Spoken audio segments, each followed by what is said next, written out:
नमस्कार, महासत्ता लाईव्ह मध्ये आपलं स्वागत। नजर टाकूयात आजच्या ठळक घडामोडींवर।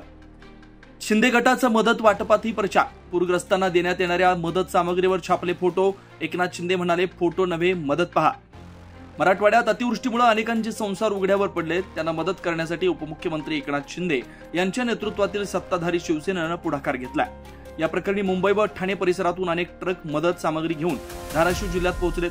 पण या साहित्यावर शिंदेंसह धाराशिवचे पालकमंत्री प्रताप सरनाईक यांचे फोटो असल्यामुळे मोठा संताप व्यक्त केला जातोय। ठाकरे गटाने या प्रकरणी शिंदे गटावर प्रसिद्धीचा सोस असल्याचा आरोप केला।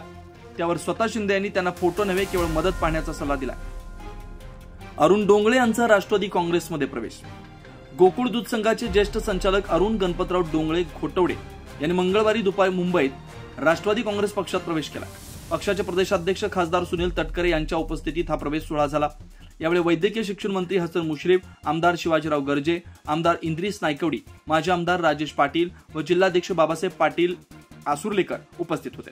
गेली 30 ते 35 वर्ष काँग्रेसमध्ये कार्यरत असलेले डोंगळे यांनी विधानसभा निवडणुकीत पालकमंत्री प्रकाश आंबेडकर यांना पाठिंबा दिला होता। त्यांचे सुपुत्र अभिषेक डोंगळे हे राष्ट्रवादी युवक काँग्रेसचे पदाधिकारी असून कौलव जिल्हा परिषद मतदारसंघातून निवडणुकीची तयारी करतात। शहरात 1 तास 1 साथ स्वच्छता मोहीम। राज्य शासनाच्या निर्देशानुसार स्वच्छ भारत अभियान स्वच्छता ही सेवा 2025चा 15वडा उपक्रमा अंतर्गत कोल्हापूर शहरात 1 तास 1 साथ हा उपक्रम राबवण्यात येणार आहे। हा उपक्रम प्रशासक के मंजुलक्ष्मी यांच्या मार्गदर्शनाखाली उपायुक्त परितोष कंकाळ, सहाय्यक आयुक्त कृष्णा पाटील व मुख्य आरोग्य निरीक्षक डॉक्टर विजय पाटील यांच्या आदेशानं राबवला जाणार आहे। शहरातील अस्वच्छ ठिकाणांची स्वच्छता व रूपांतर सीटीयू अर्थात क्लिनलीनेस टार्गेट युनिट करण्यासाठी दुर्लक्षित कचरा कुंड्या, पर्यावरण, आरोग्य व स्वच्छतेला धोका निर्माण करणाऱ्या ठिकाणी विशेष श्रमदान मोहीम घेण्यात येणार आहे। गुरुवार दिनांक 25 सप्टेंबर 2025 रोजी सकाळी 7 ते 8 या वेळेत महापालिकेच्या आरोग्य विभागासह सर्व विभागांच्या वतीने ही मोहीम राबवली जाईल। कोल्हापूर प्राईड रील्स व युट्यूब व्हिडिओ स्पर्धेसाठी 6 ऑक्टोबर पर्यंत सहभाग नोंदवण्याचं आवाहन। यंदाच्या शाही दसरा महोत्सवाला राज्य महोत्सवाचा दर्जा मिळाला। यानिमित्त भारत सरकार, पर्यटन व सांस्कृतिक कार्य संचालनालय, महाराष्ट्र आणि कोल्हापूर जिल्हा प्रशासन यांच्या संयुक्त विद्यमानं Kolhapur pride reels, YouTube shorts आणि व्हिडिओ स्पर्धांचं आयोजन करण्यात आलंय। स्पर्धेत सहभाग निःशुल्क असून 6 ऑक्टोबर 2025 पर्यंत नोंदणी करता येईल। स्पर्धकांनी कोल्हापूरच्या गडकिल्ले, प्राचीन मंदिरं, वारसा स्थळं, निसर्गरम्य ठिकाणं, खाद्य संस्कृती, हस्तकला, पारंपरिक कला यावर रील्स व युट्यूब व्हिडिओ सादर करावेत। व्हिडिओ किमान 2 मिनिटांचा #शाही दसरा महोत्सव 2025 या टॅगसह युट्यूबवर अपलोड करावा। पारितोषिक प्रथम ₹7,000, द्वितीय ₹5,000, तृतीय ₹3,000 तसेच उत्तेजनार्थ प्रत्येकी ₹1,000।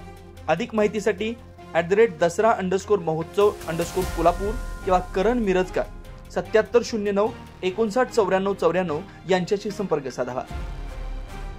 कोल्हापूरकरांनो, आता आपली जबाबदारी। मराठवाड्यातील मदतीसाठी सतेज पाटलांचं आवाहन। राज्यातील मराठवाड्यासह सोलापूर, अहिल्यानगर, जळगाव जिल्ह्यात गेल्या 2 ते 3 दिवसांपासून अतिवृष्टीनं अक्षरशः हाहाकार माजवलाय। सततच्या पावसामुळे नद्यांना पूर आलेत, शेतात, घरात पुराचं पाणी शिरलंय। यामध्ये शेतकऱ्यांचं अतोनात नुकसान झालंय। हाती आलेली पिकं मातीमोल झालेत। भर पावसात उभं गाव ओत झालंय। अशी स्थिती राज्यातील बहुतांश जिल्ह्यात पाहायला मिळते आहे। दरम्यान आता राज्यभरातून मदतीसाठी ओघ सुरू झालाय। माजी मंत्री आमदार सतेज पाटील यांनीही कोल्हापूरकरांना मराठवाड्याच्या मदतीसाठी आवाहन केलंय। अशाच ताज्या अपडेटसाठी महासत्ता न्यूजला सबस्क्राइब करा।